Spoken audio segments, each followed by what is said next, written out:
بسم اللہ الرحمن الرحیم۔ گمنام ہیرو کے معزز ناظرین السلام علیکم۔ دوستو لائک ضرور کر دیا کریں، شکریہ۔ آئیے چلتے ہیں کہانی کی طرف۔ ابھی زیادہ اچھلنے کی ضرورت نہیں، شکار کو اس کے کچار سے نکالنے میں دانتوں پسینہ آ سکتا ہے۔ میں نے سنجیدگی اختیار کرتے ہوئے کہا، سب سے پہلے ہمیں اکبر رانا کو دیکھنا چاہیے۔ پتہ نہیں وہ اور اس کے آدمی شہر بھر میں کیا پاپڑ بیلتے پھر رہے ہیں۔ ضرور دیکھو، سلطان شاہ مشاعری پر بیٹھ گیا۔ کبھی کبھی تو ایسی فضا بن جاتی ہے کہ تمہاری کسی بھی بات سے اختلاف کرتے ہوئے خوف آنے لگتا ہے۔ اکبر کے دیے ہوئے موبائل فون کی پشت پر چسپاں اسٹیکر پر کمانڈر رانا کا فون نمبر بھی درج تھا۔ میں نے فوراً ہی وہ نمبر ملا لیا۔ میں جمال دستی بول رہا ہوں، میں نے اس کی ہیلو کے جواب میں کہا۔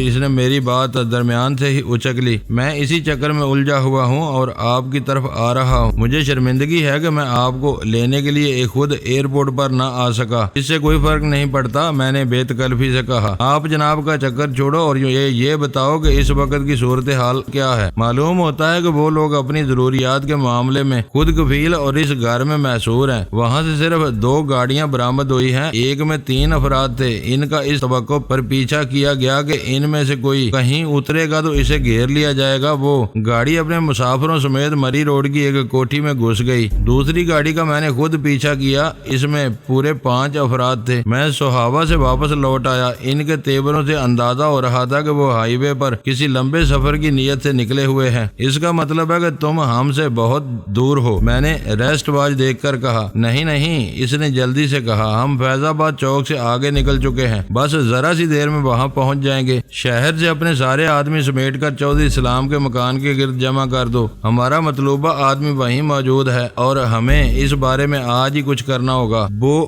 وہاں ہے؟ تمہیں یہ کیسے معلوم ہوا؟ اس کی آواز سے اضطرار، حیرت اور بے یقینی کی ملی جلی کیفیات عیاں تھی۔ تم نے تو ابھی یہاں قدم ہی رکھا ہے۔ اپنے آدمیوں کو ہدف پر مرکوز ہونے کی ہدایت کرتے ہوئے چلے آؤ، باقی باتیں یہی ہوں گی۔ یہ کہہ کر میں نے کال ختم کر دی۔ تم ٹھیک کہہ رہے تھے، سلطان شاہ بولا۔ ممو مستری کا مکان کسی قلعے یا حویلی سے کم نہیں ہوگا۔ ہم کھٹو مل کو آسانی سے وہاں سے نہیں لا سکیں گے۔ دیکھنا ہوگا کہ اس بارے میں اسٹیشن 9 والے کیا کچھ کر سکتے ہیں۔ ان کی کارکردگی تمہارے سامنے آ ہی گئی ہے۔ وہ ابھی تک کھٹو مل کو ڈھونڈتے پھر رہے ہیں۔ زیادہ بڑھ چڑھ کر نہ بولا کرو، میں نے ترشی سے کہا۔ تم بار بار یہ کیوں بول رہے ہو کہ اس کے بارے میں پہلا سراغ اکبر نے ہی دیا تھا؟ میرا مطلب تھا کہ وہ کام کرنے والے لوگ ہیں۔ اس نے بکھلا کر وضاحت کی۔ اول خان خود بھی اپنی اس کامی کو تسلیم کرتا ہے۔ زیادہ باریک قسم کی منصوبہ بندیاں شاید ان کے فرائض میں سرے سے شامل نہیں ہیں۔ اوپر سے طے شدہ ہدف دیا جاتا ہے اور یہ اسے حاصل کر لیتے ہیں۔ پھر خاموش رہو اور خود بھی کچھ سوچنے کی کوشش کرو۔ میں بھی امکانات پر غور کرنا چاہتا ہوں۔ میں یہ کہہ کر صوفے پر نیم دراز ہو گیا۔ کمانڈر رانا جلد ہی لوٹ آیا۔ وہ ایک دراز قامت اور وجیح آدمی تھا۔ اس کی کشادہ پیشانی اور روشن آنکھوں سے اس کی دلیری اور فراخ دلی کا اظہار ہو رہا تھا۔ وہ آیا اور اس نے آتے ہی میرے ہاتھ پرتے عقیدت سے چوم کر اپنی آنکھوں سے لگا لیے۔ یہ میری خوش قسمتی ہے کہ میں آپ سے مل رہا ہوں۔ میرے لیے یہ فخر کی بات ہے کہ میں آپ کے ساتھ کام کروں گا۔ آپ کے قدموں کی خاک بھی میرے لیے ایک بڑا انعام ہوگی۔ میں نے کہا تھا کہ تکلفات کو بلائے طاق رکھ دو۔ اس کی وارفتگی دیکھ کر میں مزید بے تکلف ہو گیا۔ فون پر تم سدھر گئے تھے، سامنا ہوتے ہی پھر آپ جناب شروع کر دی۔ ہمت ہی نہیں ہوتی کہ آپ کے روبرو ایسی گستاخی کروں۔ فون پر بہک گیا تھا، اس کے لیے معافی چاہتا ہوں۔ اس نے میرے آگے دونوں ہاتھ جوڑ دیے۔ اب تم کھٹو مل جیسی حرکتیں کر رہے ہو۔ میں نے دوستانہ نرمی سے اس کے ہاتھ گرا دیے۔ تکلف کی فضا میں ساتھ رہ کر کام کرنا مشکل ہو جاتا ہے۔ آپ یہ بات میرے اوپر چھوڑ دیں، میں بے تکلف ہونے کی کوشش کروں گا اور جب اپنا حجاب پر غالب آ جاؤں گا تو خود بخود اندازے تخاطب بدل لوں گا۔ یہ بتائیں گے یہاں پہنچنے کے بعد کھانے پینے کے لیے کیا پسند کریں گے؟ فی الحال کچھ نہیں، تمہارا آدمی بتا چکا ہے کہ کچن میں سب کچھ تیار ہے۔ وہ میری ذات اور شہرت سے اس قدر معروف تھا کہ دیر تک نیاز مندی کے ان ہی مظاہروں میں جتا رہا۔ جب اس کی ذرا تسکین ہوئی تو اسے کھٹو مل کا خیال آیا۔ تصدیق کے لیے اختیار کیے جانے والے سہل ترین طریقے کے بارے میں سن کر وہ حیران رہ گیا۔ مجھے خیال آ بھی جاتا تو میں اس خوف سے یہ طریقہ استعمال نہ نہ کرتا کہ کھٹومل فون پر آ ہی گیا تو میں اسے کیا کہوں گا، وہ فون پر آ جاتا تو شاید میں اس کی آواز سن کر فون بند کر دیتا، یہ شبہ ہو جاتا کہ کسی نے اس کا سراغ لگا لیا ہے۔ اکبر رانا نے کہا، ناممکن، میں نے پورے وثوق سے کہا، پتہ نہیں چودھری اسلام نے کہاں کہاں کی ڈوریاں ہلائی ہوں گی۔ کراچی میں ان کوششوں کا نتیجہ حیران کن تھا، ایسے آدمی کی چار دیواری میں رہ کر کھٹومل کوئی صحیح اندازہ لگا ہی نہیں سکتا تھا۔ مجھے معلوم ہو چکا ہے کہ سندھ میں اب کھٹومل پر فوراً ہاتھ نہیں ڈالا جا سکے گا، عملی طور پر اسلام آباد میں بھی یہی صورتحال ہے، جس نے ایسی جسارت کی وہ مارا جائے گا۔ اسلام آباد کی فیڈرل پولیس بہت با اختیار ہے، یہاں حوصلہ مند افسروں کی کمی نہیں ہے، اور کھٹومل جیسا خطرناک مجرم یہیں چھپا بیٹھا ہے۔ چودھری اسلام اس کی طرف اٹھنے والی ہر ہاتھ سے پنجہ آزمائی کرے گا، انگلیاں کس کی ٹوٹتی ہیں یہ فیصلہ وقت کرے گا۔ اس کے ٹھکانے کا پتہ چل گیا ہے، لیکن سامنے آئے بغیر اسے وہاں سے نکالنا محال نظر آ رہا ہے۔ ابتدائی مسرت کے بعد چہرے پر تشویش کی پرچھائیاں نظر آنے لگیں۔ کھٹومل کے بارے میں بتایا گیا ہے کہ وہ بیمار ہے، لیکن اول خان جانتا ہے کہ وہ زخمی ہے۔ اس وقت چودھری اسلام گھر پر نہیں ہے۔ اکبر رانا نے میری بات درمیان سے اچک لی، میرا خیال ہے کہ میں نے جی ٹی روڈ پر سہاوا تک جس کار کا پیچھا کیا ہے، اس میں ڈرائیور کے ساتھ والی سیٹ پر وہ خود موجود تھا۔ میں نے غور سے اس کی طرف دیکھا اور چند ثانیوں تک دیکھتا ہی رہا۔ میری نظروں کی تاب نہ لا کر اس نے آہستگی سے اپنی نگاہیں جھکا لی۔ معلوم ہوتا ہے کہ تمہارے ذہن میں کوئی نئی بات آ رہی ہے، سلطان شاہ بولا۔ میں نے سلطان شاہ کی آواز سنی، مگر میں بالکل خالی الذہن تھا۔ ذہن کے کسی گوشے میں کچھ گڈمڈ ہو رہا تھا جس کا خاکہ واضح نہیں تھا۔ یکا یک میرے ذہن میں ایک کوندا سا لبکا، نیو یارک میں ڈیوڈ اسٹارز بینجمن فورڈ کا فورٹ ہاؤس بھی کسی قلعے سے کم نہیں تھا۔ کسی مسلح اجنبی کا وہاں گھسنا ناممکنات میں سے تھا، لیکن ہم بلیک ڈیڈ کے آدمیوں کے پورے مسلح لشکر کے ساتھ اندر گھس کر اپنے دشمنوں کو موت کے گھاٹ اتارنے میں کامیاب ہو گئے تھے۔ وہاں سے ہمیں کسی قیدی کو لانے کی ضرورت نہیں تھی، بلکہ ہم نے اپنے ساتھ لائی ہوئی جارج شیلد کی لاش بھی وہیں کہیں پھینک دی تھی۔ کیا تم کسی طرح یہ تصدیق کر سکتے ہو کہ چودھری اسلام تمہارے اندازے کے مطابق اس وقت کسی لمبے سفر پر نکلا ہوا ہے؟ میں نے اکبر رانا سے پوچھا۔ شاید یہ اتنا مشکل کام ثابت نہیں ہوگا، اس نے نیم دلی سے جواب دیا۔ کوشش کر لینے میں کیا حرج ہے؟ میں نے اسے اکسایا اور اس نے کرسی چھوڑ دی۔ چودھری اسلام اور ممو مستری کے پرشکوہ گھر کا نمبر حاصل کرنے کے لیے اکبر رانا نے بھی اسی فیڈرل فون ڈائریکٹری کا سہارا لیا جو میں نے استعمال کی تھی۔ اکبر رانا کو یہ معلوم تھا کہ چودھری اسلام اس وقت اپنے گھر پر نہیں تھا، اسے صرف یہ جاننا تھا کہ وہ کب تک گھر سے باہر رہے گا۔ فون پر رابطہ ہوتے ہی اس نے پورے اعتماد سے بے دھڑک کہہ دیا، ریلوے کے ڈی اے صاحب چودھری صاحب سے بات کرنی چاہتے ہیں۔ اکبر رانا نے چلاکی سے کام لیا تھا، اس نے کسی مخصوص عہدے یا عہدے دار کا نام لیے بغیر صرف ریلوے کے ڈویژنل انجینئر کا ذکر کیا تھا، جبکہ ریلوے کے محکمے میں ہر ڈویژن کے مختلف شعبوں کے لیے متعدد ڈی ای پائے جاتے ہیں۔ چودھری اسلام واپس آ کر بھی یہ اندازہ نہیں لگا سکتا تھا کہ اس کے کس مخصوص افسر نے فون کیا ہوگا۔ دوسری طرف سے مکالموں کے مختصر سے تبادلے کے بعد اکبر رانا نے بتایا کہ چودھری اسلام کسی اہم کام سے تھوڑی دیر پہلے گجرات کے لیے روانہ ہوا تھا، اگلے روز سے پہلے اس کی واپسی ممکن نہیں تھی۔ پھر تم جلد از جلد کسی معتبر ادارے کی ایک ایمبولینس کا بندوبست کرو، میں نے کہا۔ ایک کیا، میں ابھی فون کر کے کئی ایمبولینس منگوا لیتا ہوں، اکبر رانا نے کہا۔ نہیں، ایمبولینس مسروق ہونی ضروری ہے، دوسری صورت میں سارا عطاب ایمبولینس بھیجنے والے ادارے کے سارا آ جائے گا، ہمیں یہ کام الگ تھلگ رہ کر کرنا ہے۔ اکبر رانا کا چہرہ گمبھیر ہو گیا، مگر ایس ٹی ایف والوں کی لغت میں انکار کا لفظ نہیں تھا۔ حکم کی تعمیل کرو، خواہ اس کی کوشش میں تمہاری جان ہی چلی جائے۔ یہی وہ جذبہ تھا جو کھٹومل اور چودھری اسلام جیسے لوگوں کی سازشوں کو کچلنے میں کام آتا رہا تھا، اور اس وقت اکبر رانا اسی عزم کی علامت کے طور پر اٹھ کر گیا تھا۔ تم نے آتے ہی اسے امتحان میں ڈال دیا ہے۔ اس کے چلے جانے کے بعد سلطان شاہ نے کہا، وہ کیا اس وقت ہم سب ہی ایک کڑے امتحان سے گزر رہے ہیں؟ مجھے کچھ تو بتاؤ کہ اب تم کیا کرنے جا رہے ہو؟ سلطان شاہ نے بے چینی سے پوچھا۔ مسروقہ ایمبولینس میں ہم 4 افراد چودھری اسلام کے گھر جائیں گے اور تم اور اکبر رانا اسٹریچر اٹھانے یا مردے ڈھونے والے کا روپ دھارو گے۔ میں ڈاکٹر کا روپ اختیار کروں گا، چوتھا آدمی اس ایمبولینس کا ڈرائیور ہوگا، اور وہاں جا کر ہم چودھری اسلام کے گھر والوں سے التجا کریں گے کہ وہ زخمی مجرم کو ہمارے حوالے کر دیں تاکہ ہم اسے پوری احتیاط سے اپنے ساتھ لے جا سکیں۔ بالکل، میں نے اس کے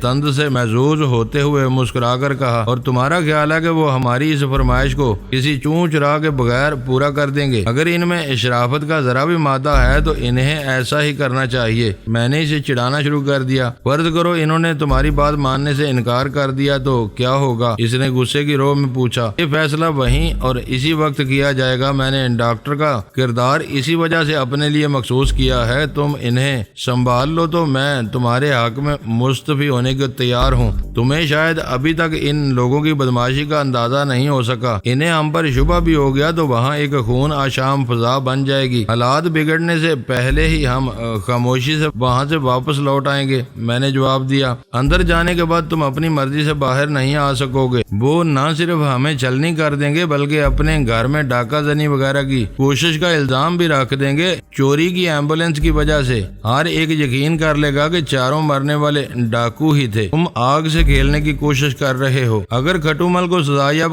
کرنا ہے تو یہ خطرات ہر قیمت پر مول لینے پڑیں گے۔ میں نے جواب دیا، تمہارے اطمینان کے لیے یہ کافی ہے کہ تم اکیلے وہاں نہیں جا رہے، میں تمہارے ساتھ چلوں گا۔ ہمارے مقدر میں ایسی گندی موت لکھ دی گئی ہے تو پھر یوں ہی صحیح تم میری بات لکھ کر رکھ لو گے۔ ہمارے تمام پسماندگان غم سے اپنی چھاتیاں پیٹ پیٹ کر مر جائیں گے۔ اس سے تو بہتر ہے کہ وہاں کھلا حملہ کر دو۔ مارے گئے تو بعد میں کوئی ہمیں ڈاکو تو نہیں سمجھے گا۔ آدمی مر جاتا ہے تو اس کے لیے یہ دنیا کچھ نہیں رہتی۔ ہمارے سارے رشتے اور جذبے منو مٹی کے نیچے دب کر ہمیشہ کے لیے ختم ہو جاتے ہیں۔ یہ نہ سوچو کہ تمہارے مرنے کے بعد لوگ تمہارے بارے میں کیا سوچیں گے۔ بس اپنے ضمیر کو صاف رکھو اور اس کی آواز پر چلتے رہو۔ اس کے بعد جو ہونا ہے ہونے دو۔ لوگ اپنی پہاڑ جیسی عمر محض ان کوششوں میں گزار دیتے ہیں کہ انہیں مرنے کے بعد اچھے نام سے یاد کیا جائے، اور تم مجھے الٹی پٹی پڑھا رہے ہو۔ پتہ نہیں اس وقت تمہیں کیا ہو گیا ہے۔ کوشش ہماری بھی اچھے انجام اور نتیجے کے لیے ہے۔ اس کا کوئی برا نتیجہ نکل آئے تو ہم کیا کر سکتے ہیں؟ چودھری اسلام اور اس کے آدمی ہم پر لاکھ الزام تراشیاں کرتے رہیں، ان کے دل گواہی دیں گے کہ وہ جھوٹے ہیں۔ جو ہم جانتے ہیں وہ ہمیں کبھی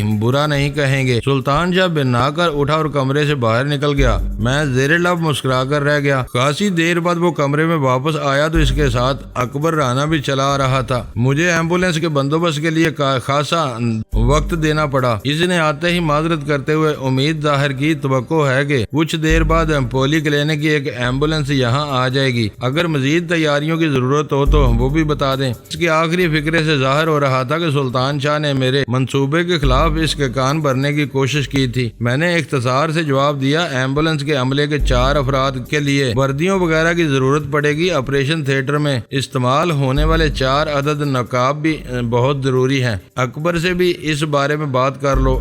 آخر سلطان شاہ سے نہ رہا گیا تو وہ بول ہی پڑا، ذرا سلطان شاہ کے ذہن میں پوری کارروائی کا کوئی واضح خاکہ نہیں ہے۔ اکبر نے وضاحت کر کے سلطان شاہ کی زہر افشانی کی پول کھول دی۔ یہ چاہ رہا ہے کہ جانے سے پہلے ہم آپس میں ایک بار کھل کر تبادلہ خیال کر لیں۔ تمہارا کیا خیال ہے؟ میں نے چبھتے ہوئے لہجے میں اس سے پوچھا۔ نہیں، اگر آپ کمان کر رہے ہیں تو کسی تبادلہ خیال کی ضرورت نہیں، ہمیں موقع پر ہی ہر ہدایت ملتی رہے گی۔ اکبر رانا نے گڑبڑا کے کہا۔ اس کی پسپائی نے میرے تیور نرم کر دیے اور میں نے کہا، در حقیقت میرے ذہن میں بھی سب کچھ واضح نہیں ہے، وہاں جو کچھ ہوگا دیکھ لیا جائے گا۔ وہ لوگ آسانی سے کھٹو مل کو ہمارے حوالے نہیں کریں گے۔ رانا بولا، میں جانتا ہوں، ہم وہاں کوئی مطالبہ کرنے نہیں جا رہے۔ انہیں بتائیں گے کہ چودھری اسلام نے فون پر ہمیں اپنے گھر سے ایک زخمی مریض کو ہسپتال لے جانے کی ہدایت کی ہے، کیونکہ مریض کے زخموں میں زہر پھیل رہا ہے جو متعدی بھی ہو سکتا ہے۔ میں سلطان شاہ سے پہلے ہی کہہ رہا تھا کہ آپ کوئی کمزور منصوبہ نہیں بنا سکتے۔ میری بات سن کر رانا اچھل پڑا۔ چودھری اسلام کی ہدایت کا حوالہ ہی کام نہیں ہوگا۔ زخموں میں دوسروں کو لگنے والا زہر پھیلنے کی اطلاع انہیں حواس باختہ کر دے گی۔ میں نے اپنی ریسٹ واچ پر نگاہ ڈالتے ہوئے کہا، ہم رات کے 1-1:30 بجے سے پہلے وہاں نہیں جا سکیں گے۔ کچی نیند سے بیداری کے دباؤ میں کوئی کچھ نہیں سوچے گا۔ آپ بالکل درست کہہ رہے ہیں، میں باقی سامان کے لیے بھی کہہ دیتا ہوں۔ وہ ایک مرتبہ پھر کمرہ چھوڑ کر باہر نکلتا چلا گیا۔ اس کے سامنے میرے خلاف زہر اگل کر تم نے کیا حاصل کیا؟ چند لمحوں بعد میں نے نرمی سے سلطان شاہ سے پوچھا، تم نے یہ باتیں پہلے ہی مجھے بتا دی ہوتی تو مجھے منہ کھولنے کی کیا ضرورت تھی؟ میرے کچھ بتانے سے پہلے ہی تم نے اپنے مفروضے بیان کرنے شروع کر دیے اور میں ان کی تائید کرتا چلا گیا۔ تم نے پروگرام کے بارے میں پوچھا ہی کب تھا؟ چلو، اس طرح تم نے یہ تو دیکھ لیا کہ رانا تمہارا اندھا معتقد ہے۔ آخر تک تمہارا ساتھ نہیں چھوڑے گا۔ اس نے ڈٹائی سے اپنی خامی میں بھی خوبی کا ایک پہلو نکال لیا۔ منصوبے کی جو صحیح جزیات معلوم ہونے کے بعد سلطان شاہ بھی زیادہ فعال ہو گیا۔ کچھ دیر بعد رانا اپنی گاڑی میں اس مہم کے لوازم لے کر آیا تو میں نے حلیوں میں تبدیلی کی ضرورت کا ذکر کیا۔ اس قسم کے شعبے عمارت کے اگلے دفاتر میں موجود تھے۔ اینکوں اور گنی مونچھوں کے استعمال نے ہمیں ایک دوسرے کے لیے بھی اجنبی بنا کر رکھ دیا۔ رانا کے بالائی لبوں پر مونچھیں پہلے سے موجود تھیں۔ اپنے حلیے کی تبدیلی کے لیے وہ ان کی قربانی دینے پر بھی آمادہ تھا، مگر میں نے اسے روک دیا۔ میرے مشورے پر اس نے تھوڑی سی محنت کے بعد اپنے چہرے پر خشخشی داڑھی لگا لی اور خاصا معتبر نظر آنے لگا۔ 1 بجے سے چند منٹ پہلے مسروقہ ایمبولینس خاموشی کے ساتھ احاطے میں پہنچ گئی۔ ان دنوں اسلام آباد میں پولیس کا کنٹرول اتنا سخت اور مؤثر ہوا کرتا تھا کہ وہاں جرم کر کے بچ نکلنے کے امکانات نہ ہونے کے برابر ہوتے تھے۔ اس خوف یا امکان کی وجہ سے رانا نے ایسا اہتمام کیا تھا کہ کم از کم 2-3 گھنٹوں تک اسپتال کی انتظامیہ کو ایمبولینس کی چوری کا علم نہ ہو سکے۔ مجھے توقع تھی کہ ایمبولینس لانے والے رانا کا ہم نام ہوگا جس نے ایئرپورٹ پر ہمارا استقبال کیا تھا، مگر وہ کوئی اور ثابت ہوا۔ رانا نے اپنے ہم نام کو چودھری اسلام کے گھر کے گرد پھیلی ہوئی مسلح نفری کو کنٹرول کرنے کی ذمہ داری سونپی تھی۔ ان لوگوں کو بتایا گیا تھا کہ انہیں صرف اسی وقت ایکشن میں آنا تھا جب اندر سے گولی چلنے کی کوئی بھی آواز سنائی دے۔ وہ جس کماش کے لوگ تھے، ان سے یہ امید کی ہی نہیں جا سکتی تھی کہ وہ اپنے اشتعال کا پہلا مظاہرہ فائرنگ کی صورت میں نہ کریں۔ 1 بجے تک ہماری تیاریاں مکمل تھیں۔ میرے ذہن میں رہ کر فورٹ ہاؤس کا منظر گھوم رہا تھا۔ اسلام آباد میں واردات کے اسی طریقے کا ایک نیا استعمال ہونے والا تھا۔ رانا اور سلطان شاہ ایمبولینس کے عقبی حصے میں سوار ہو گئے۔ میں سفید کوٹ میں ملبوس ایک میڈیکل بیگ کے ساتھ ڈرائیور کے برابر میں بیٹھ گیا اور ہمارا سفر شروع ہو گیا۔ دونوں بلاک ایک ہی تھے، بس سیکٹر ایک دوسرے سے متصل تھے۔ ہم ایمبولینس کا سائرن اور تیز گردشی روشنیاں بند کر کے ذرا سی دیر میں چودھری اسلام کے مکان کے بند پھاٹک پر پہنچ گئے۔ تیز ہیڈ لیمپس کی روشنی پھاٹک پر پڑ رہی تھی۔ میرے اما پر ڈرائیور نے چھت پر لگی ہوئی سرخ اور زرد روشنیاں بھی آن کر دی۔ تیز انعکاس کے ساتھ گھومنے والی ان روشنیوں کے آن ہوتے ہی ذیلی کھڑکی کھلی اور پھر بند ہو گئی۔ چوکیدار پھاٹک پر ایمبولینس دیکھ کر اس قدر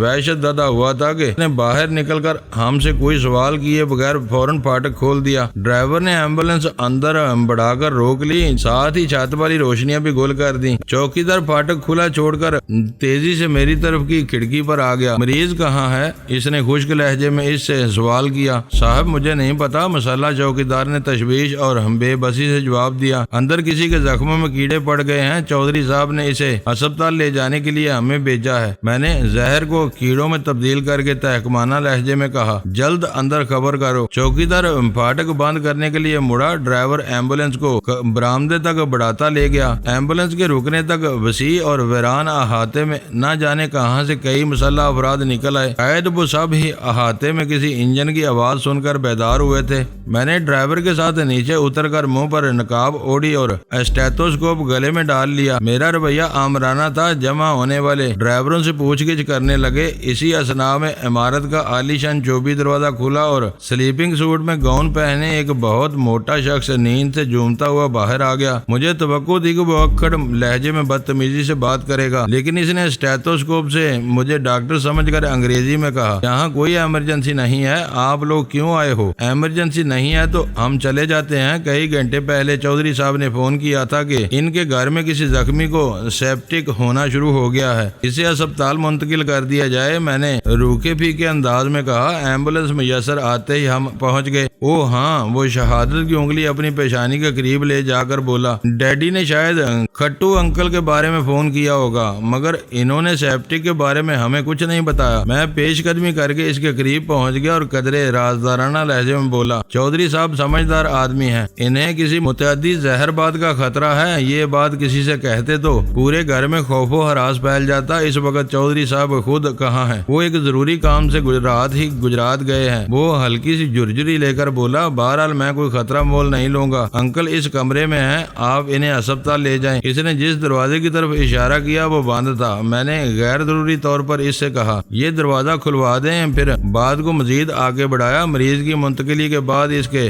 زیر استعمال ہر چادر و تکیوں کو جلوا دیں۔ کمرے کی جراثیم کچھ دواؤں سے صفائی بلکہ دھلائی ہونے ضروری ہے۔ ٹیٹنس کی یہ قسم بہت تیزی سے ایک سے دوسرے فرد تک پھیلتی ہے۔ طبی معاملات اناڑی پا کر میں نے دانستہ اسے ہراساں کیا تھا تاکہ چودھری اسلام کو واپسی پر اپنے گھر کی چند قیمتی اشیاء کی بربادی پر بھی سر پیٹنے کا موقع مل سکے۔ چودھری کے موٹے بیٹے نے کراہت سے منہ بنا کر پھریری لی اور برآمدے کے سرے پر آ کر نیچی آواز میں اپنے آدمیوں سے بولا، تم لوگ ذرا دور ہی رہو، یہ لوگ انکل کو خود اسپتال لے جائیں گے۔ ہمارے ارد گرد منڈلاتے ہوئے سارے منحوس چہرے تیزی سے دور ہوتے چلے گئے۔ اب فکر نہ کریں، اس مرتبہ چھوٹا مگر موٹا چودھری مجھ سے مخاطب تھا۔ میں ابھی نوکرانی سے دروازہ کھلواتا ہوں، میری کوئی ضرورت نہیں ہے۔ خرچے کا چیک میں صبح بھیج دوں گا اور آپ کے جاتے ہی اس کی کمرے کی ہر چیز کو آگ لگوا دوں گا۔ پتہ نہیں جراثیم کہاں کہاں بیٹھ چکے ہوں۔ میرا دل چاہا کہ اسے پورے مکان ہی کو آگ لگانے کا مشورہ دوں، مگر یہ صاحب مشورہ زبان پر لانا مناسب نہیں تھا۔ وہ رضاکارانہ طور پر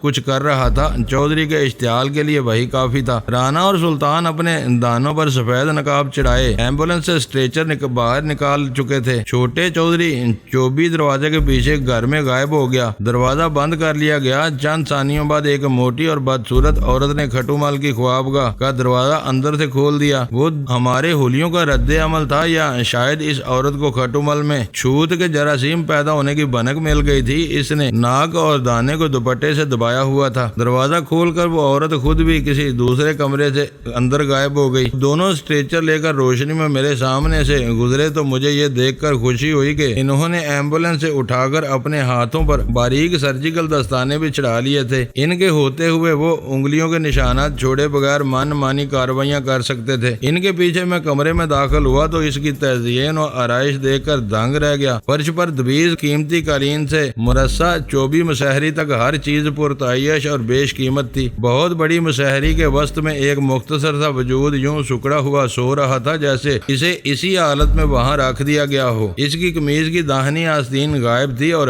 کلائی سے شانے تک بھاری پلاسٹر چڑھا ہوا تھا۔ وہ دونوں سرنج لے کر جوتوں سمیت مسحری پر چڑھ گئے۔ سرنج میں موجود دوا کے بارے میں رانا ہی تھوڑی بہت جانتا تھا۔ وہ کھٹومل کو کئی گھنٹوں کے لیے بے ہوش رکھنے کے لیے کافی تھی۔ بازو میں وہ انجیکشن لگتے ہوئے اس نے ذرا بھی جنبش نہیں کی تو مجھے اندازہ ہو گیا کہ اپنی تکلیف کی وجہ سے وہ پہلے ہی مسکن دواؤں کے زیر اثر تھا۔ پلاسٹر میں مقید وزنی بازو کی پرواہ کیے بغیر وہ دونوں اسے مسحری کے سرے تک لائے، پھر اسے اٹھا کر اسٹریچر پر ڈال دیا۔ ساری کارروائی چند منٹ میں پوری ہو گئی۔ مجھے کسی چیز کو چھونے کی ضرورت پیش نہیں آئی۔ ہمارا 6 نفری کارواں اپنے شکار سمیت کمرے سے نکل آیا۔ گھر کا داخلی دروازہ بدستور بند تھا۔ چودھری کے مال پر پلنے والے مسلح حرام خور دور کھڑے تماشا دیکھ رہے تھے۔ اسٹریچر کے ساتھ رانا اور سلطان شاہ اندر گھسے تو میں نے رانا کو اتار لیا تاکہ وہ ڈرائیونگ کیبن میں میرے ساتھ ہی بیٹھ سکے۔ اپنے مہم کا مشکل ترین مرحلہ سار کرنے کے بعد مجھے اچانک ہی خیال آیا تھا کہ ہم لوگوں نے کھٹومل کے اغوا کے بعد کے بندوبست کے بارے میں ذرا بھی مشورہ نہیں کیا تھا۔ ہم جتنی آسانی سے چودھری اسلام کی کچھار میں داخل ہوئے تھے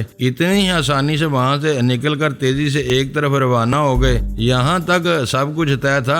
گاڑی سڑک پر بائیں طرف رواں ہونے کے بعد میں نے رانا سے پوچھا، اب ہم کھٹومل کو کہاں اور کیسے پہنچائیں گے؟ روشن اسٹریٹ لیمپس کی روشنی میں مجھے اس کے ہونٹوں پر منکسرانہ مسکراہٹ نظر آئی اور وہ دھیرے سے بولا، سر آپ نے اس مہم کا مشکل ترین مرحلہ سر کرا دیا۔ اب ہر کام بہت سہل ہے۔ اس بارے میں ہم آدم خان کے آدمیوں سے مسلسل رابطے میں ہیں۔ مجھے سر کہہ کر اس نے اس مرتبہ ضرورت سے زیادہ تکلف یا احترام کا مظاہرہ کیا تھا۔ وہ اپنے اندر کے جذبوں اور تربیت سے مجبور تھا۔ اسے ٹوکنا بے سود ہوتا۔ میں نے ایمبولینس کے راستے پر غور کرتے ہوئے پوچھا، اسلام آباد کی منصوبہ بندی مجھے بہت پسند ہے۔ میرا خیال ہے کہ اسٹیشن 9 کے لیے ہمیں چودھری اسلام کے گھر سے نکل کر داہنی طرف مڑنا چاہیے تھا، لیکن یہ سفر مخالف سمت میں جاری ہے۔ کیا ہم کہیں اور جا رہے ہیں؟ آپ مسلسل مجھے حیران کیے جا رہے ہیں۔ اتنا قریبی مشاہدہ ہر ایک کے بس کی بات نہیں ہے۔ ہم اسٹیشن 9 کی بجائے جی ٹی روڈ کی طرف جا رہے ہیں۔ وہاں پیر بدائی کے بس سٹینڈ کے قریب آدم خان کے آدمیوں کا امدادی کیمپ ہے، ہم وہیں جائیں گے۔ ایمبولینس کا سائرن بند تھا۔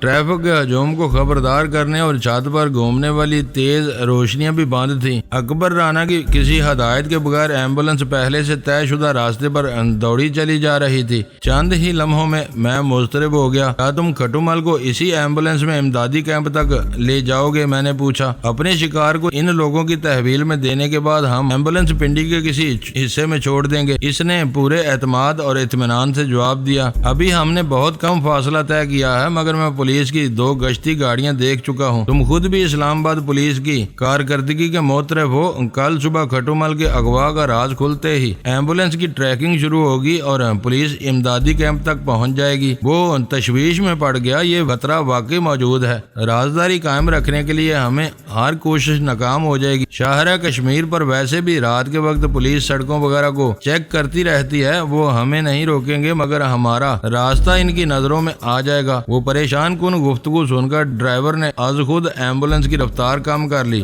گاڑی کا رخ کسی بالکل ہی مخالف سمت میں موڑ لو، میں نے اسے مشورہ دیا۔ ڈرائیور کو اندازہ ہو چکا تھا کہ اس کا کمانڈر میرے مشورے سے اختلاف نہیں کرے گا، موڑ قریب ہی تھا۔ اس نے بریک لگاتے ہوئے گاڑی واپسی کے لیے موڑ لی۔ انہیں الٹی راہ پر ڈالنے کے لیے اب کسی بھی محفوظ راستے سے جی ٹی روڈ کے لاہور جانے والے راستے پر نکل چلو۔ اکبر رانا نے ڈرائیور کو ہدایت کی، پھر مجھ سے مخاطب ہو گیا، وہاں سے ہمیں کھٹومل کے لیے کوئی نہ کوئی متبادل بندوبست کرنا ہوگا۔ متبادل بندوبست تمہاری جیب میں موجود ہے، فکر مند ہونے کی کوئی ضرورت نہیں۔ میری بات اس کی سمجھ میں نہیں آ سکی۔ اس کے تحیر زدہ استفسار پر میں نے اسے موبائل فون یاد دلایا تو وہ بے اختیار اپنی پیشانی پر ہاتھ مار کر رہ گیا۔ یہ کرتبی ٹیلی فون کل ہی ملا ہے، رفتہ رفتہ اس کی عادت پڑے گی۔ یہ کہہ کر اس نے اپنی جیب سے موبائل فون نکالا اور اکبر سے گفتگو شروع کر دی۔ وہ ایک ایسے ادارے کے ارکان تھے جس کے تشخص کا خود ان کو بھی علم نہیں تھا، اسی وجہ سے وہ آپس میں بیشتر گفتگو ایسے خفیہ الفاظ میں کرتے تھے جو کم از کم میرے پلے کبھی نہیں پڑ سکی تھی۔ وہ گفتگو ذرا سی دیر جاری رہی،